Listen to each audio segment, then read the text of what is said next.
చిన్న ఒకటే నిమిషం అధ్యక్ష, ఒక చిన్న కథ చెప్పిన ఉపన్యాసాన్ని ముగిస్తా అధ్యక్ష. ఓన్లీ 1 మినిట్ అధ్యక్ష.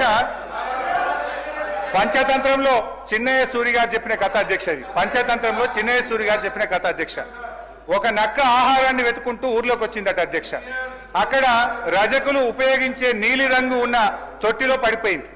ఆ నక్కకి ఏమైపోయింది, ఆ తొట్టిలో పడితే ఆ నక్క ఒంటి నిండా నీలి రంగు అంటుకున్నది. ఆ నీలి రంగు అంటుకున్న తర్వాత అది మళ్ళీ అడవిలోకి పోయింది. ఇదేదో కొత్త జంతువు అనుకొని అడవిలో ఉన్న జంతువులన్నీ భయపడ్డాయట అధ్యక్ష. ఈ నక్క కూడా ఇదేదో బాగుంది, అందరు నాకు భయపడుతుందని నేను దేవుడు పంపిన దూతను, ఈ రోజు నుంచి నేనే మీకు రాజును అని ఆ నక్క అన్నదట అధ్యక్ష. జంతువులు భయంతో అంగీకరించాయి. ఆ నక్క జంతువులను అనేక రకాలుగా కష్టపెట్టే భరించాయి అధ్యక్ష. ఒకరోజు ఆ నక్క పెద్ద సభ పెట్టింది, కొత్త చట్టాల గురించి చెప్తుంది. అంతలోనే పెద్ద వర్షం పడి ఆ నక్క అంటిన నీలిరంగంతా కరిగిపోయింది. నక్క నిజస్వరూపం బయటపడ్డది.